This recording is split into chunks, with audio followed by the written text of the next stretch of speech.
I know who to trust. I come around me, we sizing them up. Call up the gang, they lining it up. Fading it, taping it up with the cut. I had a dream, I was ready for it. Lord told me, hey Dyllyn, you headed for it. Know my future been break up and overpouring. Know my demons, they been trying to overthrow it. Yo, what's up everybody? It's Duval from Duval Not Duval. Hope you all living well. I'm excited, so excited for the album review I got for you today. We got Cordae's From a Bird's Eye View album, and anyone that knows me personally knows I'm a huge Cordae fan, especially as he's kind of started making his own projects, because to me he's like one of the best, like most talented young and up and coming rappers. I'm excited for everything he's done. He's one of the few celebrities I pay a little more attention to his life, like in terms of like his relationship, because I'm also a big fan of Naomi Osaka and her accomplishments on the tennis fields and tennis courts and where else she excels at. But yeah, I'm ready for this album. I really enjoyed his first one.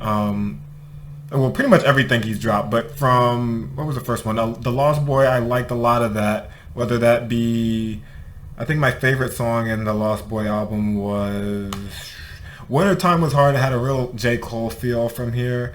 The R&P with Anderson Paak, whatever it is. And there's like one other, probably Family Matters with Aaron Ray.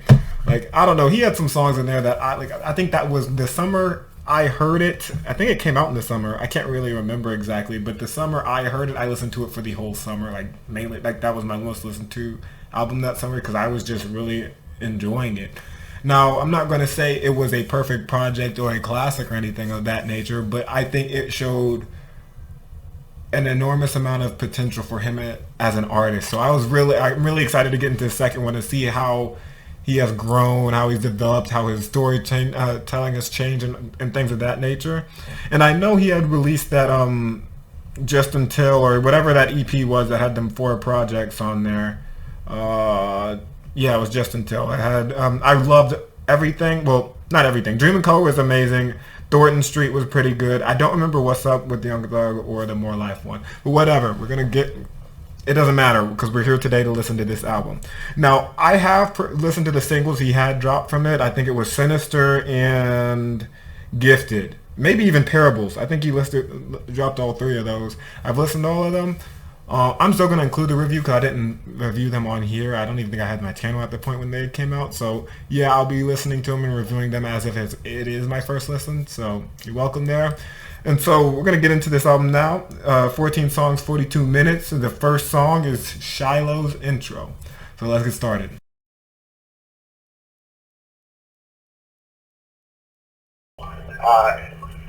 Like I said when I was 9, that my first time I held a 9. So he showed me where it was and showed me how to work it just in case a nigga run up in his bitch. Gotta work him 13. I was serving nigga 15. Persian nigga trying to be a cocaine cowboy. Michael Irvin nigga 16. I was deep up in the trenches, hopping fences around the time they gave my boy life sentence. But I still ain't learned, nigga. I was trying to learn, nigga. Trying to put somebody in the grave or urn, nigga. 18, my niggas dead. I was living with him. Went to prison with him. Going business with him. I'm 21 myself, nigga, down for 35. He just trying to see the sun before he got it down to 5. But I go on, I got another chance. Well, let my brother tell the story from a bird's eye view. Alrighty, that was Shiloh's intro or interlude? No, Shiloh's intro. Sorry, I messed up the name. But yeah, okay, so that one, I don't think that's Cordae actually rapping. It seems like that may be like, or at least hinting off the last line saying, but I could tell you what I've seen or what I lived. It's up to you. I could let my brother tell the story from a bird's eye view. So I'm sure his brother being Cordae, and I don't know if it's his actual brother or a friend that he knows in jail, just kind of let out a free verse and whatever, and he just made that his intro. And Shiloh, I'm going to assume, is kind of giving a story of his life as he was growing up through his teenage years. Because it starts off when I was 9. That was my first time I held a 9. The first time he held a gun. Then I think the next age it tracks is 13. Then it hits 16. Then it hits 17. Then it hits 18. Then it hits 21. And it's just talking about his life and how tough his life was throughout his whole teenage years and why he ended up where he is. And not necessarily an excuse for it, but just this is what it is type thing. So I don't know if it necessarily points us into a direction what we can be seeing from this album, unless this whole album's going to be about some of his friends and their paths in life. But as for just trying to like a shout out his friend that's incarcerated or whatever, and just talking about it, give us a little bit of a look into that person's life. I mean, a solid intro track. Now we got to see what Cordae has to say on his own right in song number 2, which is called Jean Michel.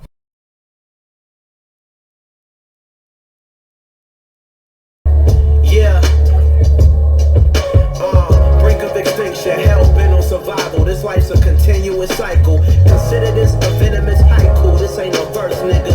And I done dealt with the worst niggas. The type to steal your shit and search with you. Nothing ordinary.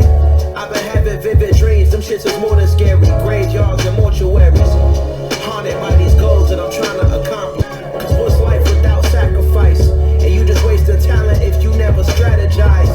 Stare death in the face with the saddest eyes. Taking risk situations getting magnified.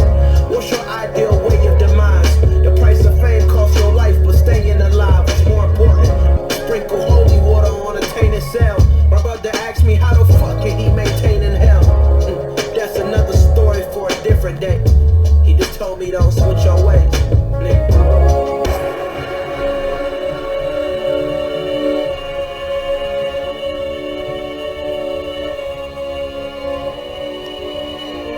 Alrighty, that was Jean Michel by Cordae, and I actually thought, like, if I'm going to count the Shilohs, that kind of like just like it's an intro, but not like the true intro of Cordae's rapping. Just have this as the intro. This shit was hot. Like, I don't know who produced it. Well, I can look it up. I think I did look it up. It's like, I think it's Kid Culture who was on it. I love the beat there. Very subdued, just like kind of a not too much going on there. A simple beat, so you can really listen to what Cordae's saying, and as evidenced by there being no chorus to this song. It's just one free verse, and he's just rapping. Whether that be the topic kind of changed from talking about how hard life can be and how life is really just a continuous cycle of. I don't want to be morbid and just say pain and things of that nature, but that's kind of what he's hinting at here. And he's just talking about his thoughts on how this life is and how to navigate it for himself. And he also moves on to his thoughts on politicians. He moves on to his thoughts on like really the price of fame, which he kind of just says his quote was, "The price of fame costs your life, but staying alive is more important." Meaning, like, it's pretty self-explanatory, but he's pretty much talking about how everyone's thirst for to be known by everyone is not is really insatiable, and once you get there, you're gonna be kind of let down because it really has no other benefit. If everyone knows your name, you can't. There's no time. There's no time for peace. No way to live your life normally. No way to just go to the store without being bothered. There's a bunch of other stuff. It's like you want. Like, it's pretty much the grass ain't always green on the other side type thing. Like, you think that's what you want until you get there and you realize, this ain't the situation I really want to be in.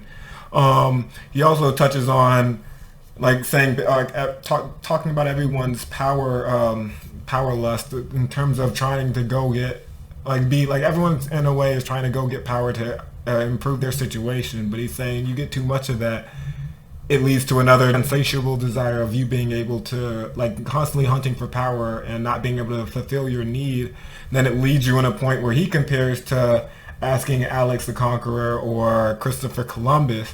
I'm pretty sure I would have probably used Napoleon or some of these other figures that are very famous and were very powerful, but lost their life, lost something due to that desire to keep that greed, to keep accruing more and more power in that situation, which is what he used Alex the Great for. Even though I don't remember my history. If anybody else let me know, I don't remember how Alex the Great died.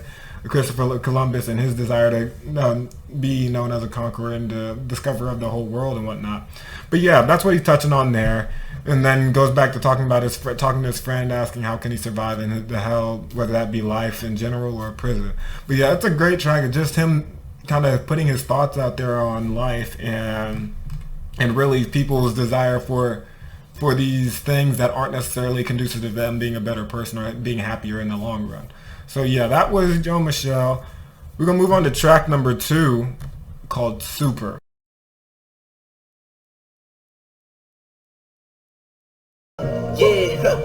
Last year I made 7 million, didn't have to do a single fucking show. Shout out to my niggas up at Coca-Cola for the check that cut me at the Super Bowl. On my life moments is a Super Bowl. My nigga Dr. Dre, he got a Super Bowl. My niggas pull up in them Chevys and Beamers. We all young and rich, you can't check my demeanor. I just bought a Birkin for my Aunt Regina. I've been getting money since I was a senior. But last year I made 7 million, didn't have to do a single fucking show. Niggas asking why I dropped the YBN, I had no other choices, we ain't own the shit. You know that janky shit, I'm not condoning it. With a couple niggas, I got a bone to pick. I'm on some movement shit, y'all on some moment shit. But I'll be here forever, y'all can go and quit. We had bad bitches in a new Bentley, just read up from that new stimmy. My brother counting them blue Benjis, only feel good with my crew with me. Like whoa, they try to question my character.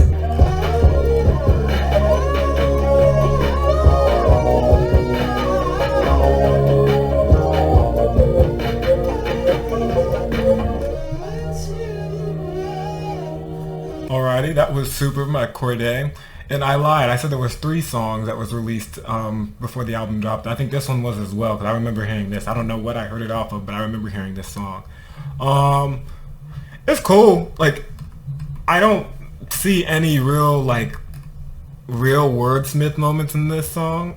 Like, it's kind of like he's just talking his mess, and it's very like, as for the lyrics, it's very surface level. There's nothing really to dig deep into, but he touches on a bunch of stuff. A lot of it's talking about like how his life has changed, all the fame, the wealth, and all the riches he has right now, and even the kind of like the opportunities he's been afforded, whether that be performing at the Super Bowl, which was dope when he did. I think it was last year. And then he's also talking about like his friends and like him being able to give his friends all these types of cars or whatever because they're all young and rich is what his thing, which I think is what YBN, that's not what it stood for. Anyways, he moves on. Verse 2, he talks about why he dropped the YBN and saying it wasn't much he said, but he says niggas asking why I dropped the YBN, I had no other choice because we ain't owned this shit.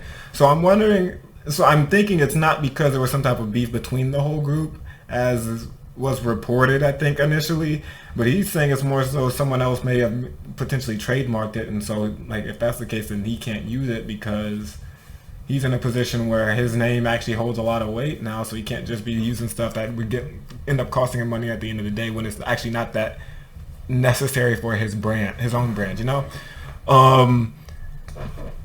As for the rest of it, it's a little more flexed out. He didn't really have nothing too deep here.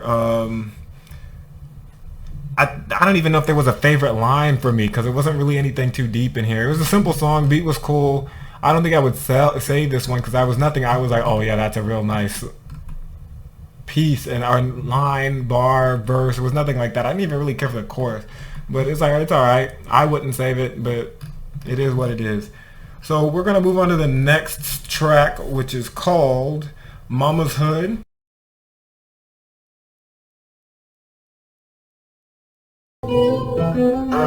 I was riding through my mama hood, rolling a Jeep. I ain't playing with you niggas, boy, I'm playing for keeps. Fuck you pussy ass niggas, try and prey on the weak. I ain't talking too much, I only say what I mean. I bring the whole city out every time that I'm home. How you all about business, but don't be minding your own. Don't forgive me for my sins, I'm just trying to atone. I'll let it be well known, yeah. Daydreaming while I'm scheming on the text. Steady plotting as I'm thinking on the next, yeah.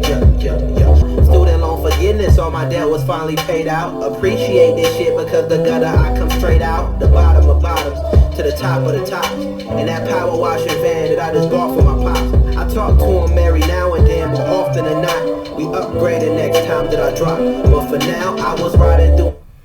Alrighty, that was verse 1 for Mama's Hood. I'm going to kind of break this song up because it's actual verses here, and I think he's getting into what my favorite part of Cordae's skill is, which is his storytelling, and he's talking about his life of anytime he goes back to his hometown where his mom's from, and how different it is now that he has money, whether that be people treating him poorly or like showing him a bunch of respect from people that didn't give him that respect before, you know.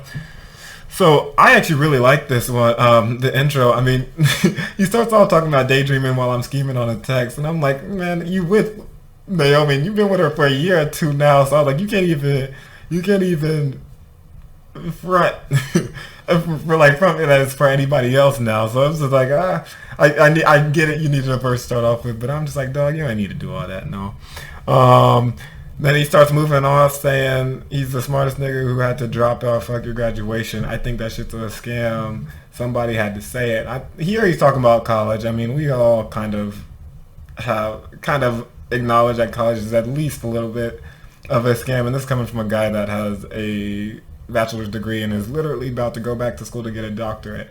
But that is because the field I am in, you kind of have to, like, it's not something you can just get into. You can't get into the field of physical therapy without having it. It's kind of gatekept by it. But like for the majority of careers, you can do most of that, learn most of that stuff without it, and do well in that field without the college degree. It may take a little longer, and who knows, maybe it won't if you had you getting started right away out of high school rather than like putting like your life on break with them 4 years you were spending in school just trying to learn the knowledge for the field. But who knows? And we all talk about the inflation of college debt and all that, but that's a conversation for another day. What he's saying is, I'm smart, didn't need college to prove it, and here he is, probably a multimillionaire now off of his music. So I guess he won that battle. So yeah. I heard the cage birds sing and it's a beautiful sound. And it'd be so much fucking better, dog, if you was around. Why they had to kill my nigga over a few little pounds. When I got robbed at high school, you even flew to the town. Couldn't really live with him, now I'm living without him. And you was just here with us listening to the new album. So verse 2 is talking about, I hear a cage bird sing. Man, I don't even really want to touch on this because I can't remember exactly where it came from. It's just such a common saying, and I don't know who said it first. But pretty much, I think this is going back to the friend that's in prison. But I hear the cage bird sing, it's a beautiful sound. It'd be so much fucking better, dog, if you was around. So, and that could be either that friend being dead or in jail, but either one, he's not around and they're not able to spend time with them and just listen, like enjoy life because that friend's not around, whether that be because of jail or prison, which is kind of just went in circle there, but whatever. Anyway, then he moves on to saying, why they had to kill my nigga over a few little pounds. When I got robbed in high school, you even flew into town. Couldn't really live without him. Couldn't really live with him. Now I'm living without him.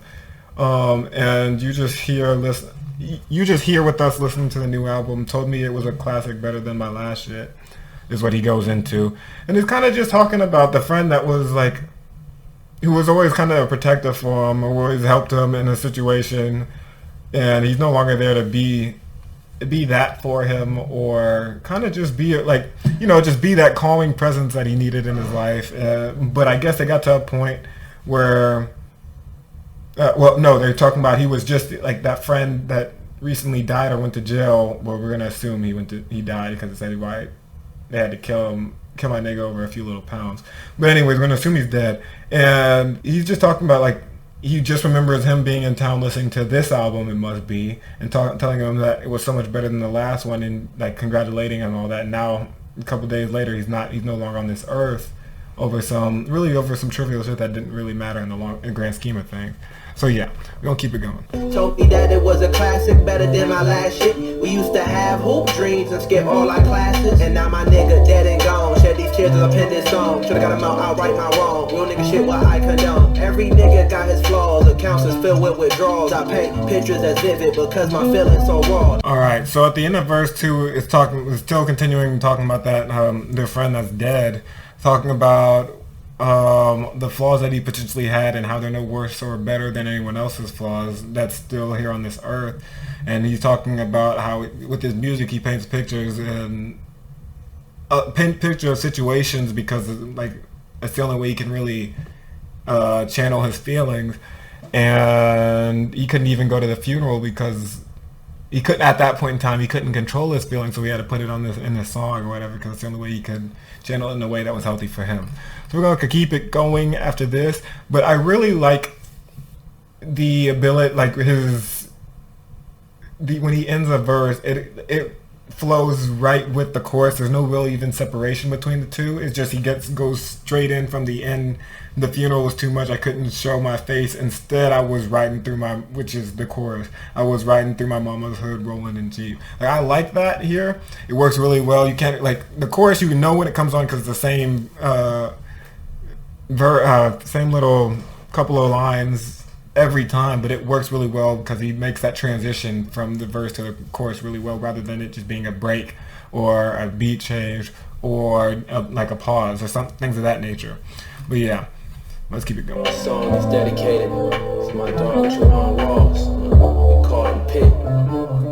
Who got killed last summer in a shootout. And we used to be on the basketball team together, man. Me and him. We always used to hoop together. Alright, so that's the end of Mama's Hood. Song that I thought was really good.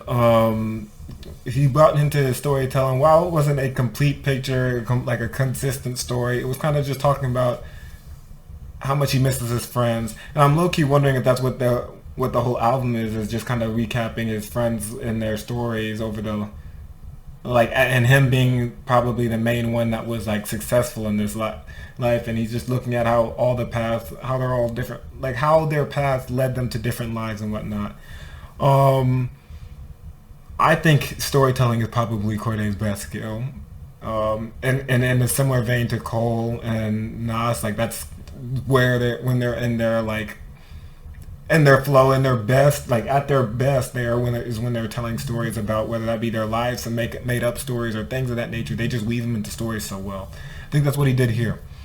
So it's a thumbs up for me. We're gonna move on to track number 5, I believe it is now, and it's called "Want From Me." So let's see what this one's about.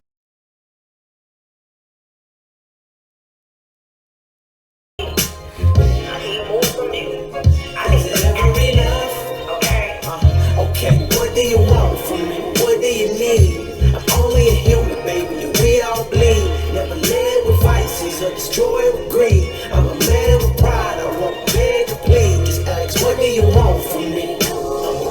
Is it ever enough? Mother Nature and Father Time, moonlight and sunshine. Everything's interconnected and it's all by design. Yin and yang, and since the Big Bang, ain't shit changed. Sometimes I feel like Russell Wilson, other days I'm Rick James. Life is a balance. Duality is one of my talents. If you ask me to express myself, that's gonna be a challenge. When I bought that Birkin bag, I had to ask my accountant. He said, hell nah, but must the seed faith move mountains? Okay, so that was the first verse here. And really, early on, it seems like he's really talking about duality, whether that be men and women. He touches on a bunch of different types of duality, whether that be, like, his original one is men and women. His next one being Uncle Phil, Aunt Viv, which is, again, men and women. Then he moves on to Mother Nature, Father Time, Moonlight and Sunshine, and Yin and Yang. And even on a funnier note, he mentions Russell Wilson and Rick James. Just talking about different types, like how two opposite styles of life are still interconnected and lead to a successful, like, can create a full picture is what I guess he's going at here. As for the beat, I don't know, it feels a little bit more I don't want to say it's a psychedelic track, but it's more in that lane than normal that he is in right now. I still want to continue to listen, see where it keeps going, but I don't think this is a topic I've seen him or anybody else touch on in a rap song recently, so I'm going to see where he keeps going, so let's keep going. Hey, check it. Hey, yo. Okay, sometimes I fantasize about life, then I analyze. The missing pieces is written thesis, I can't advise. Improper inner circles, gotta sanitize. I clean house, cause some only like to vandalize. Plotting on your downfall, although I plan... Alright, so I really wanted to hit on this intro of verse 2. I may let the rest ride. But he says, okay, sometimes I fantasize about life, then I analyze. Meaning he thinks all these like vivid dreams of things where he could go, but then he analyzes them same dreams and say, how can he get there? Like, it's not just a dream without a plan is never going to happen, but a dream, like, and he's setting up a plan to get there becomes a goal and something you can achieve. Then he touches on the missing pieces, this written thesis I can't advise, improper inner circles gotta sanitize. And this line specifically pairs with I clean house because sometimes some only like to vandalize. And here he's talking about it the same with improper inner circle. Like his friend circles sometimes have the wrong people in it. And if he keeps them in his circle, in his house here, he's got like, they're going to vandalize or cause some type of negative effect in his life. And so he's got to clean house, remove some of them people so he can make sure he's getting to the life he's fantasized for. So yeah. Plan to rise. Life's your biggest fucking test, and this ain't standardized. Quite remedial, the type to see it through. I write for me and you, accomplish shit that isn't feasible. Now what would Jesus do? Fishing bread to the masses. In terms of getting head, I was the head of my classes.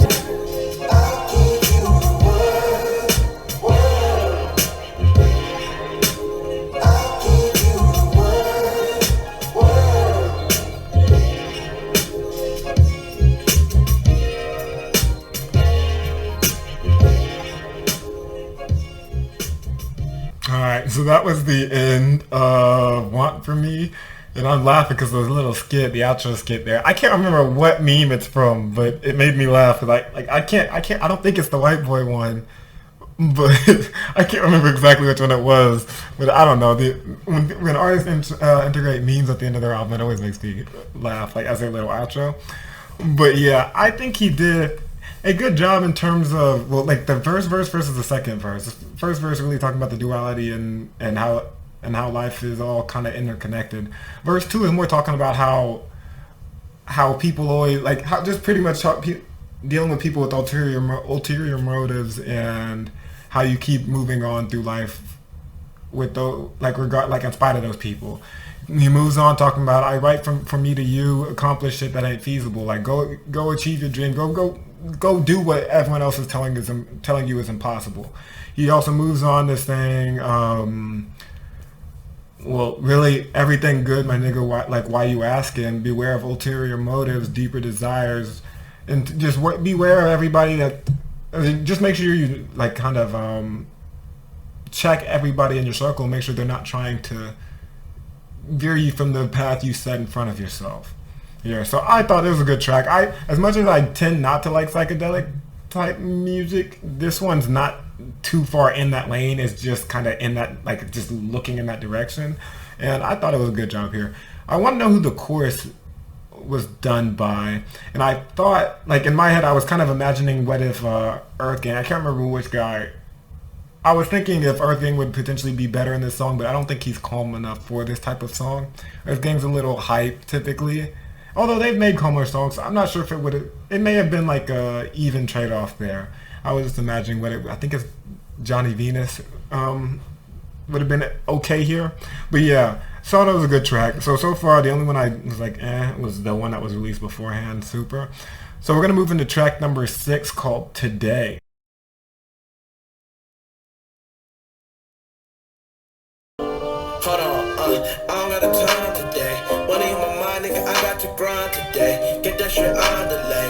Tell my brothers you ain't gotta worry, I'ma find a way. Shit gon' line in place. Hopped out the Porsche too early, my mama say. My card in decline today. Sun gon' shine, nigga, sun gon' shine today. I remember them cold nights. 9th grade chief keep first drop down like. Check out my jacket pants. Had to bust up, nigga, can't live average. How the fuck nigga still broke? Put on my men, nigga, put on my lil bros. Eat a Brazil hoe. 2003, my cousin taught me how to ill toe. Swear I ain't dead since. Shit going up, nigga, watch how I transcend. Don't need no damn friends. Rap shit for grabs and I swear it's getting ramped. I don't got a time today.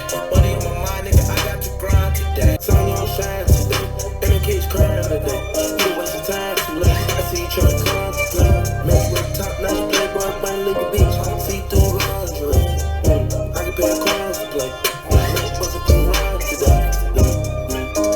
Hey, spinning in like John Wayne. Hey, spinning drip for sway. Hey, send to him like Sean Day. Hey, say, a card in decline today. Sun gon' shine, and the sun gon' shine today.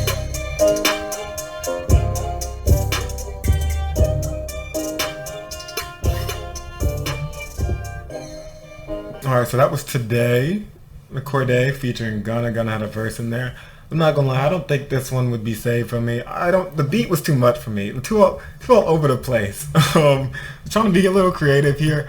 And I know a couple rappers have this style where it's not exactly lined up with the beat drops and whatnot. I just personally do not enjoy those. It's too much going on, and it just feels like everything's slightly off, And it was kind of bothering me. Then whatever horns and everything else that was going on, it was too much. Like, it literally reminded me of the little meme whenever someone says this shit slaps, and they put like a little meme and you have to turn it on and it's a horrible beat. It sounds like a bunch of clown horns and things like that. That's what this reminded me of. I did not enjoy this beat, if I'm being honest here. As for the words, I mean, it was just typical, not typical, I should stop saying that. It's just talking about the life, how he used to be broke, and now he's so focused on getting his money. It's pretty much all this was. It wasn't meant to be nothing dissected. It's kind of not, I wouldn't say a party song because it's not a party song, but in that vein of just like a song you don't need to focus on, just something you just let play. But I don't like the beat enough to let play, so not really much to dissect here. Gunna's verse was alright, but it's like this beat was too bad for me. So yeah, I'm not gonna say anything else. This was a nah for me. We're gonna move on to song number 7 called Shiloh's Interlude. So remember, I made that mistake earlier saying it was the first song Shiloh's Interlude, but it was Shiloh's intro.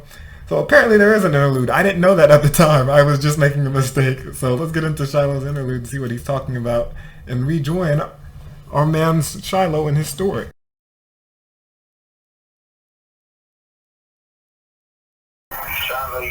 This call will be recorded and monitored. If you wish to block any future calls of this nature, dial 7 now. Okay, so that was Shiloh's interlude. It was literally just the automated voice control for trying to call somebody in prison. That's all it was.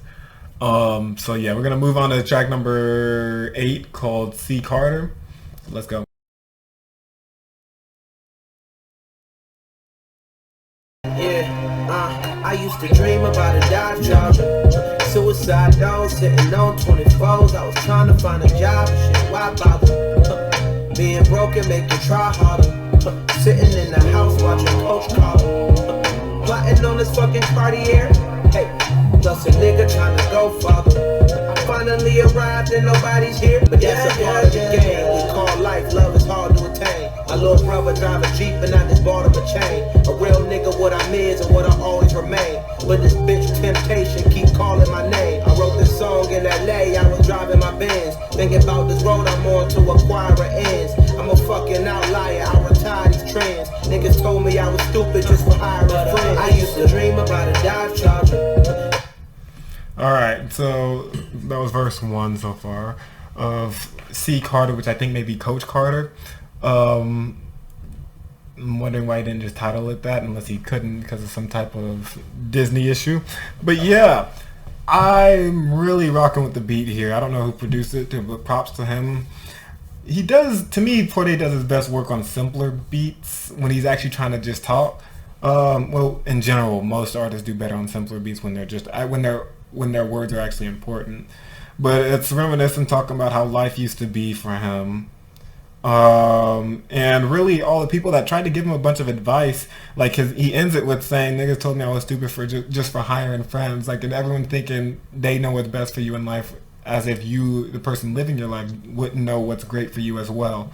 And he's talking about he just didn't give in to advice. He did what he said, I'm an outlier, I retire these trends. Like, he does what he thinks is best for him, and it tends to work well, and so everyone starts following his stuff rather than continuing the same trends that everyone else has been doing just for the sake, because it worked for them, and because everyone's path ain't similar.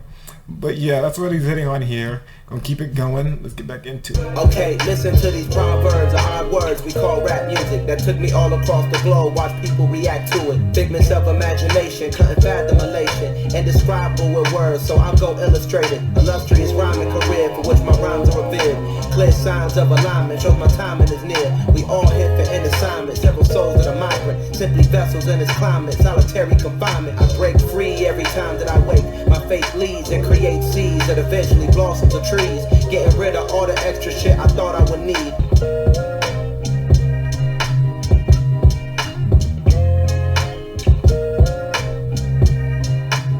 Alright, so that was Coach Carter, or C. Carter, I'm sorry, by Cordae.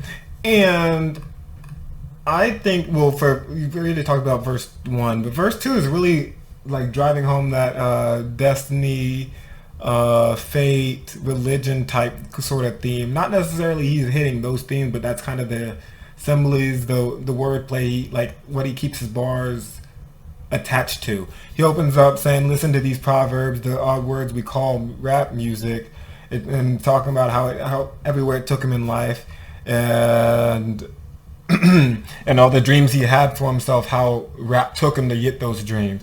Then he shows clear signs of alignment, aligning meaning his whether that be his dreams with his goals, like the opportunities with his dreams and things of that nature. Shows his timing is near me and he's about to blow up to superstardom, which I think he's almost at. Then he even moves on to saying, well, my fate bleeds and creates seeds that eventually blossoms to trees. Talking about like his destiny creates all these other opportunities, and not necessarily, I don't know if he means for others, but it creates all these opportunities that turn into even larger goals whenever they've been achieved, when they've been nurtured, whenever they've been taken care of. And he's reaping the rewards from all these, from nurturing and taking care of all the dreams he had. Then he talks about getting rid of all the stuff he thought he thought he would need originally, but actually it turns out it's actually just extra stuff that he doesn't need, and that was just his greed that had him get it in the first place. Then he moves on to saying, our greatest sins, although my days won't end next to God, I atone for all of my wrongs throughout songs, but let him without sin go cast the first stone, motherfucker. So like he's talking about all the lines where it's like,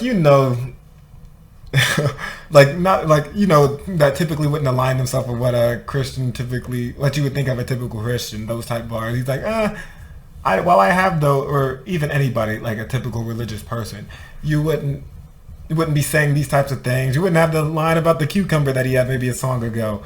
It's just, or maybe it was in the first verse of this song. Yeah, it was in the first verse of this song, talking about got this dime piece sucking on my cucumber. Like, he wouldn't have that, and he's saying he atones for those sins, and he's aware he may not end up at the end of his life, he may not end up next to God where he wants to be. But he's telling all of the people listening, like, if you have lived, like, which is a very known Bible passage, let the person who hasn't sinned be the first one to cast judgment on me. And since none of us are perfect human beings, no one can cast stones on him, is basically where he's going. So yeah, good song. I like all of his slower songs, if I'm being honest here. Beat was nice here. It's not exactly storytelling, but it is talking about a subject matter, which I think is really good for him, and I think he did a great job on. So we're going to move on to track number 9, called Sinister. It's a single. Wayne's verse in this is crazy, but let's go.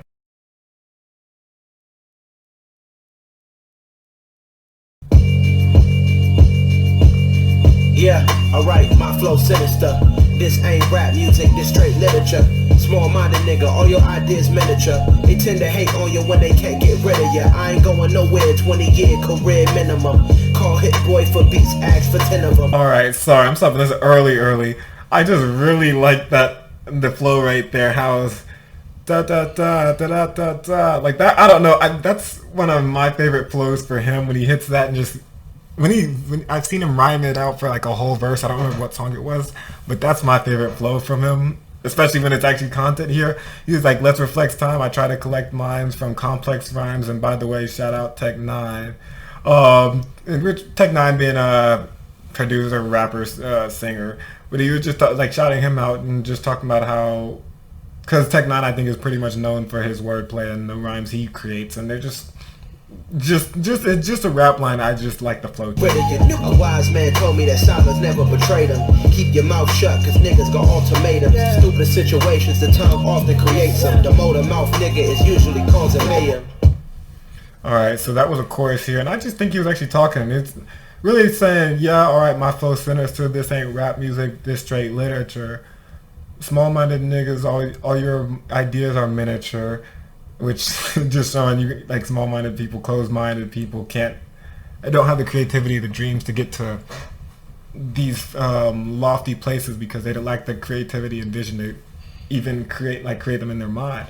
Then he touches on they tend to hate on you when they can't get rid of you, like people that can't get you out the game or can't stop people from listening to you. They just hate on you to change everyone else's opinion on you since they can't directly affect you. Then he says a wise man told him that silence never, well, a wise man told me that silence never betrayed him. Keep your mouth shut because niggas got ultimatums. Stupid situations, the tongue often creates them. The motor mouth niggas usually causing mayhem. So the verse here is really much talking about how important silence is, and not always being the first one to talk in a situation is how that can be beneficial to your life and prevent you from letting other people ruin your dreams and things of that nature. And how being the first one to talk, low-key, can always put you in bad situations because you're giving out too much information to people that don't necessarily have your best interest at heart. Little tongue flow sinister, I'ma finish him. Many men gon' need ministers, I'm aiming them. Enemies, I'm the enema, I'ma shit on them. Just like my keys, drop my genitals. On our dinner work, my thoughts I keep confidential. It's consequential, philosophies unidentical. I'm not into you, my Siamese brother Benjamin. That's how I stick to him, these diamond bees, all BBs, I call them biblical. Yeah, alright, my flow sinister. Yeah, alright, my flow sinister. Yeah, alright, my flow sinister. Never lied in my rhymes, you can go ask Jennifer, that's my mom's name. I create and find change, my mind frame ensures that forever I'll write. What the fuck? Alright, so that was Sinister by Cordae and Lil Wayne and Hit Boy. I didn't realize the first time that Hit Boy was a producer, even though they said it a couple times. I think we touched on all the important parts outside of him just talking about how sinister that flow is and all the different flows. I think they used three flows for Cordae, and I think there was 2 for Wayne in there. So it's just a bunch of different flows, just talking about how nasty they can be in terms of just skill with rapping, but not being wordplay, just the way you're actually saying those words. So yeah, it's very simple. It's a single. Y'all have heard it before. I like it. I don't think it's one of my favorites in this, but I like it. So yeah, we're gonna move on to track number 10 called Chronicles.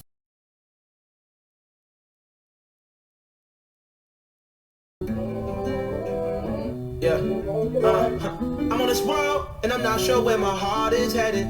If you left me now, I know how far I regret it. Told you once, tell you twice that I'm indebted. But I can't waste no time, you know my time is precious. Okay, so this is my first time hearing Cordae try to sing, and honestly, it was not bad at all. And now I'm realizing the reason he's singing is because he has features from Lil Durk and Her, both of which are known to sing Her really well. Lil Durk has his moments where he's just kind of harmonizing that does really well. So Cordae, B-. I thought it was pretty good. I'm not it didn't detract from it so far. I liked how it sounded. Hey, I've been traveling around these crossroads. Gotta compromise some shit, but that's a small toll. Hey, crazy when we first met, we was lost souls. But I know I gotta grow. I lace my bitch in the best, give her designer sex. If I fucked up, I'm sorry. It's 50 racks for the stress. Love is no miracle, and lost ain't no day. But trust is something you should know. But we both been through pain. And I promise I'm gonna stay no matter where we left it. Time and effort, I just need time and effort. Temptations in my past, yeah, all the times I was tested. You wanna go, but just make sure that we stay connected. I know you're solid, so I promise you that I'm invested. Love is so beautiful, lust is just getting. Trust is something you should know. Need a 360 cause you been real with me 360. Street nigga about all drugs, but you made a nigga buy you new titties. I made room, I can't make you love me, not make shade room. Alrighty, that was Chronicles, by Cordae, featuring Lil Durk and Her, produced by Boy Wonder. I don't want to say it, y'all probably already know it. It's my favorite song on the track. Yes, because it's the closest to R&B. Yes, because it's got Her. Sorry, I enjoyed it. They did their thing together. I love Cordae's attempt at singing here. This is growth to me because this is not something I would traditionally see him make. Now I know he's made music with Her before, but he was rapping in those. Like, it was, and I think it was low-key verses from that he used, well, verses that he would go on to use in The Lost Boy. But him actually trying to sing and get in that realm with everybody else, I think they did well. Just talking about love. It's really just a love song, like their idea of a love song and how much sacrifice it takes, like, and him acknowledging the sacrifice it takes for somebody to be with somebody of his in that lane. And I guess it's really all of them talking about like acknowledging the sacrifices their significant others go through just to be with them and make sure they can continue to do what they love. And I don't know, man. It sounded really well. I'm not opposed to hearing more Cordae and her together, whether that be singing, whatever they want to do. Dirk always makes a love song and then bring up titties in it somehow, just to, because they talking about how important love is and talking about lust being something just for the skin. Then Dirk go in here and start talking about what did he say? He said something about buying her titties, and I'm like, homeboy, really? You messing up the vibe of the song. It sounds good, but you're not on brand with the message. Like, I don't know why you went and threw that in there. I'm really trying to find this line. Oh yeah, she nigga buy all drugs, but you made a nigga buy you new titties. Like, sir, it's not fitting. But whatever. It sounded good enough that I could just move by it. I love this song. I think this is one of the best he's gotten in this album. So yeah, we're going to move on to track number 11 called Champagne Glasses.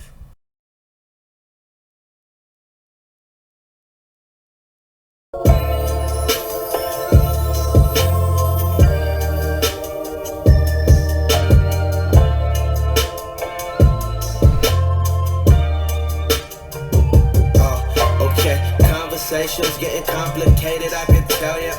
15 was in them handcuffs with paraphernalia. I grew up in them trenches, boy, your house had wine cellar. If anybody ever had a problem, gave them hell. I got my auntie, brothers, daddy, cousin, backstage passes. Everybody celebrating with their champagne glasses. I remember Uncle drove a Chevy on his wrist. Was a stolen Rollie Prezi, couldn't tell him shit. Arrogance is deadly in the moment, damn he relished it. Matching chain embellished it. Drug dealer dreams with prison nightmares. Alright, so I had to cut it off early. I can tell I'm really finna like this song. I wanted to mention that it's a feature with Stevie Wonder and then Freddie Gibbs. And it may just be a sample from Stevie Wonder. I'm not exactly 100% sure. But he's getting into that storytelling bag, which I love. I got my head up high in these clouds, living off daydreaming, still high off light. I know my light ray beaming. Got up out the river, nigga. Now I'm straight mainstreaming, flowing heavy. Remember, Uncle drove a Chevy on his wrist. Was a stolen Rollie Prezi, Rolex presidential Rolex. But you couldn't tell him nothing because his arrogance is deadly in that moment. He relished it. But yeah, sorry, I just went the whole verse. That's how you write, man. Flow is crazy. I'm ready to see how the story keeps going, but man, I'm enjoying this one so far. Conversations getting complicated, investigated now. You can shit on me, you pussy niggas is constipated now. Big VF for like the biggest rabbit in the nation now. You can shit on me, you pussy niggas is constipated now. You can shit on me, piss a set, trip on me. Play me like I'm pussy, and once you enter, I burn like syphilis. Young and did a beat for me, I'ma slide for you cause he for me. Know that you feeling this gangster shit, I can feel it all up in your energy. Alright, Freddie Gibbs. I'm not like the largest Freddie Gibbs fan, and not because I listen to his music and I don't like it. I just haven't. I've never really gone into his albums. I have a couple songs by him, like off like just hearing that I like. Like everyone knows this man can rap. I've just never been deep into his stuff, and I need to, because every verse I hear, every song I hear by him, I end up liking. This verse is nasty. You get some of the lines I'm gonna touch on. They're a little simple. I'm just explaining them just in case you ain't that big into rap, because normally we an R&B channel. You can't shit on me, you pussy niggas is complicated now. Me and nobody can talk bad about them because they you can't, like, constipated means you can't shit, basically. And saying these people can't talk down on them, can't treat them poorly because they're not able to, and he's saying it's because they're constipated. Simple. Anyways. You said play me like I'm pussy, and once you in her, I burn like syphilis. very simple line, simple as birth. He's saying and he's saying you can't play him because like a woman is with syphilis, you're gonna end up played. You're gonna end up shot. That's what the gun, getting shot with a gun burns. That's what he's talking about there. Then I think ride with that dirty. I know my shit dirty. I'd rather get caught than get blasted. I thought typically riding dirty meant riding with drugs, but I guess I was wrong with this in my whole life and thinking I need to reevaluate a bunch of songs, because I think he means here he's riding dirty means riding with a gun, riding with maybe even a couple of them, and just trying to be safe in this world that this unpredictable world we live in. But yeah, let's keep going.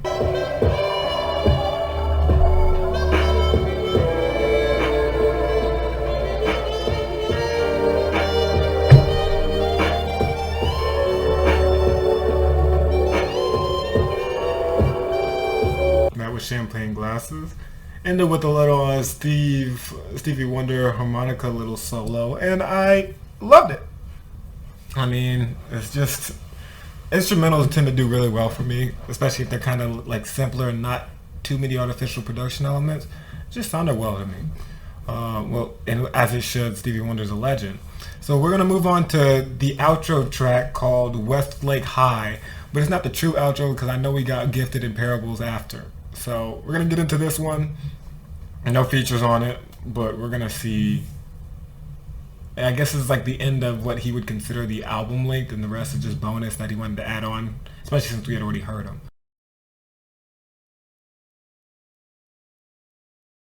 You know, I just want to apologize in advance, really, for all of my mistakes that I'm bound to make.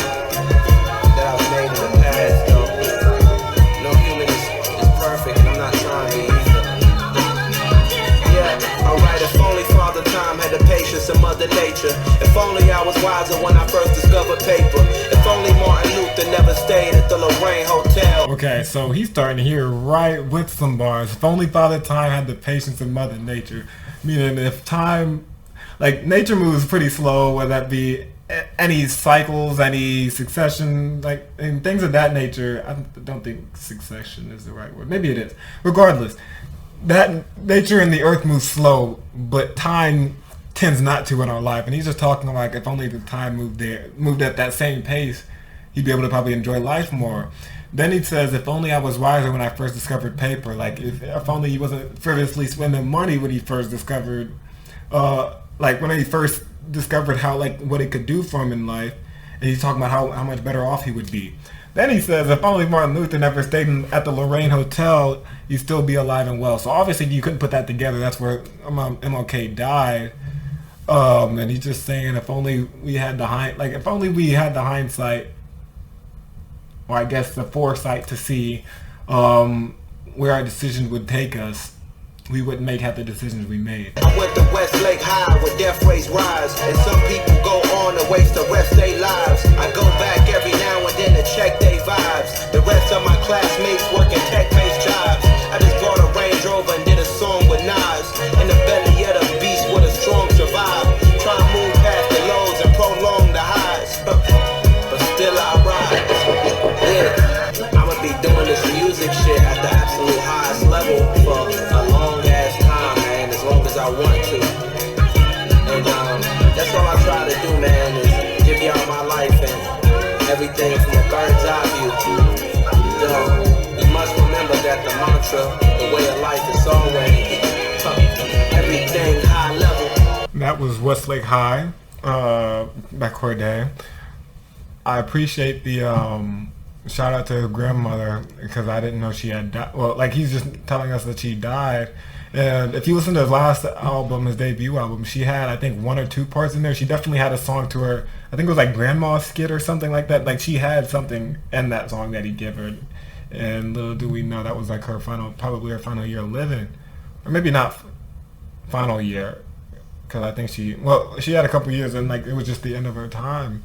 We didn't know that at the time, which goes back to the talking about if he had the foresight, he would have made the same decisions in his life. And we don't know what those decisions are. We're not meant to, but just talking about, just relating it all, even makes sense why he even mentioned the Father Time thing, just wishing more time with his grandmother. who obviously meant a lot to him in his life. I did want to know, I wonder if y'all noticed, I'm not even sure if it's going to be there, but he ends the first verse saying, trying to move past the lows and prolong the highs, but still I rise. I don't know if y'all recognize that, but still I rise from, like, it immediately picked up to me from Love Don't Cost a Thing with, is it? That may be the song's name, I don't remember. It's Christina Milian and Nick Cannon. And that was the song by Christina Milian, or whatever, her own poem. That's what it ended with. And that Nick Cannon's character, like, pretty much plagiarized in the song. And so I'm just wondering if that's where it's from, or he just wanted to use it on his own. So that's immediately where it took me. But yeah, that was a great intro. And I see why it is the intro. I'm just low-key, I feel it should end there, and the other two songs really should either be in the middle or just left off. They just don't work the same, especially since he didn't put bonus at the end of it. It's just like, what like, it just don't work. And I also really enjoy the idea of Cordae always making, like, trumpets and glorious outros for his albums. Like, it's always, you can tell it's the outro because he's playing, like, it's very, like, victorious type. It gives you that type of feel to it, like, with all his outros, and it worked out well here as it did in the first album. I think it was the one with I think it was Family Matters, or no, whichever one that Meek Mill was in was what it was in the last album. But yeah, worked really well here. I liked it so far. I've enjoyed a lot of Cordae's second project. So let's go ahead and finish it off with Parables and Gifted. Parables is next.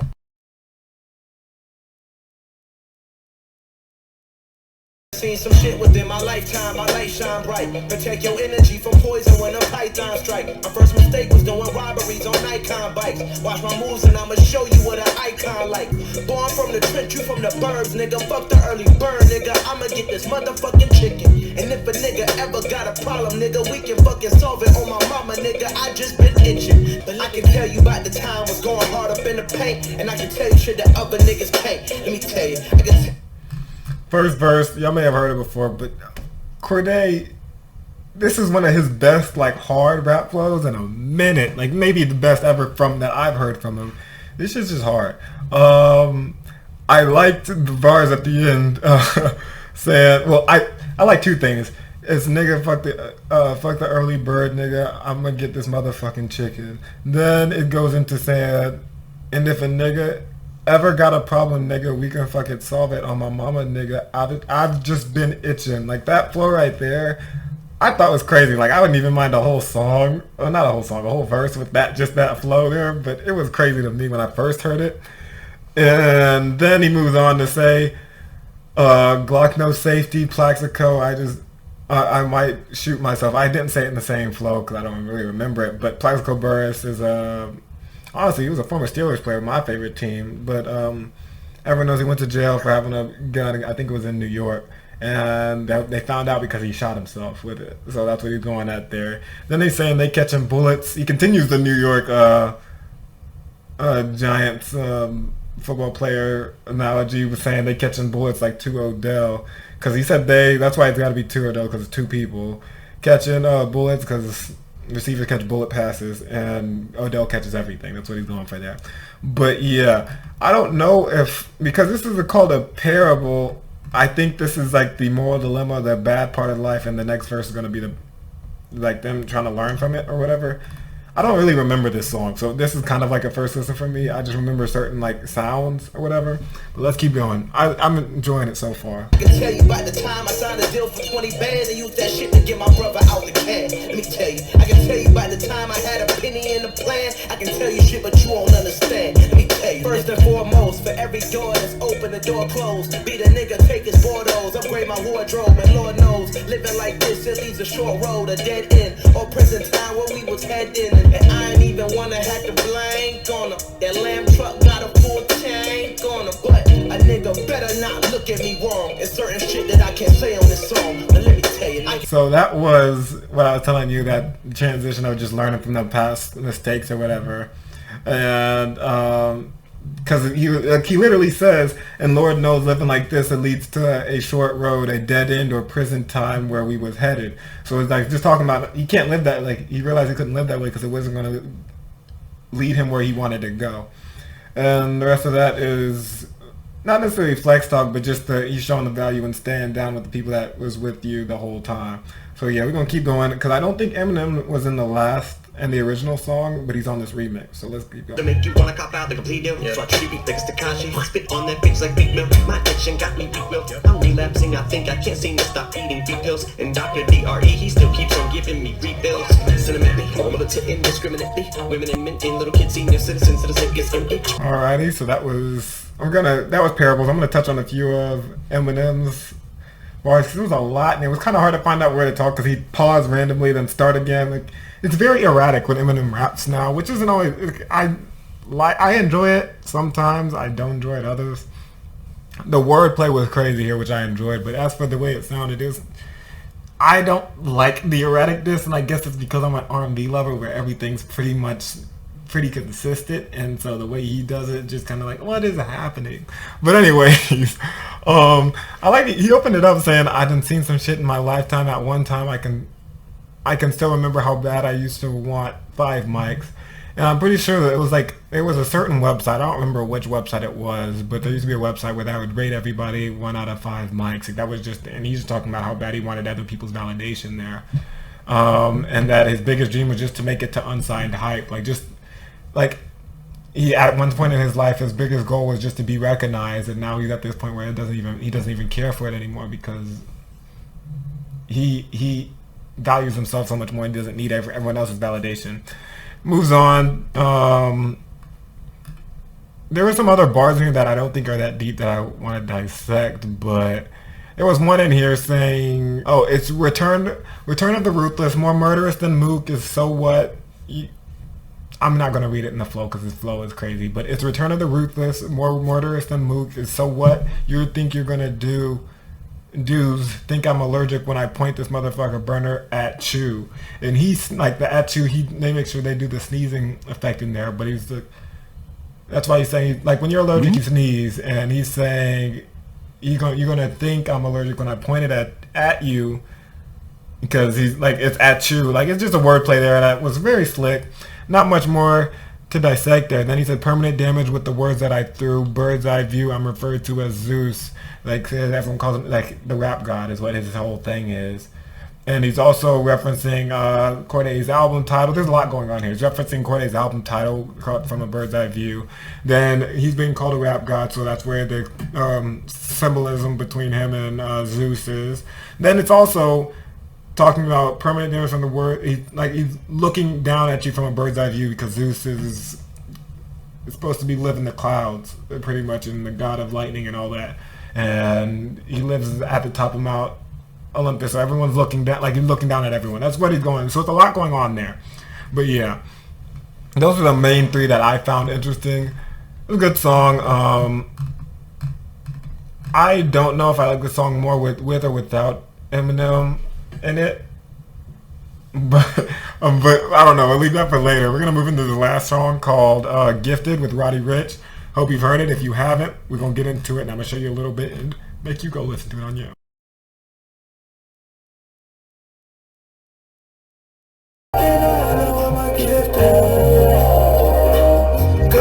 I got a whole lot of people that's been counting on me. Got this bad little shawty going down on the dick. I met shorty and we connected like the Wi-Fi. Hopped in the Phantom, disappeared like wildlife. I told niggas that I would make it, they say no way. Watch them niggas that might eat up off of your plate. Pound the blow when I'm drowning slow. I was down below, word to Roddy Ricch. Was slap boxing, no karate kid. So to see the difference with a lot of shit. And my grandma got a lot of kids. Which farm no mileage is. So there's a lot going on in this verse. Sorry, I stopped in the middle of it. I'll try to rewind a little bit. But I just wanted, he pointed out early saying, see, I was 12 years with the Tommy Fit, 15 with the, it's another time of him tracking his ages with each line, as he did in the first song. But 15 kicking Bobby Bitch. I didn't know that song, Bobby Bitch, was that old. Song by Bobby Shmurda. God, it's been like, time flies. It really has been like over 10 years since that song came out. I don't even know how old I was when it came out, but like, geez, time is flying. We're gonna keep going, but I was just like, that, it really made that, I couldn't even listen to the rest because that's all I was focused on. I was like, dang, time has flown. The future in my Stack paper, don't do no I got a whole lot of people that's been counting on me.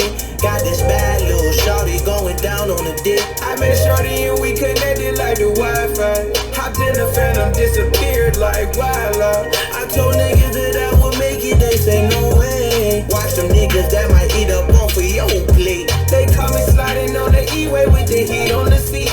I got tennis chains with crosses, but I still keep a piece. Cause I'm gifted, and I know I'm gifted.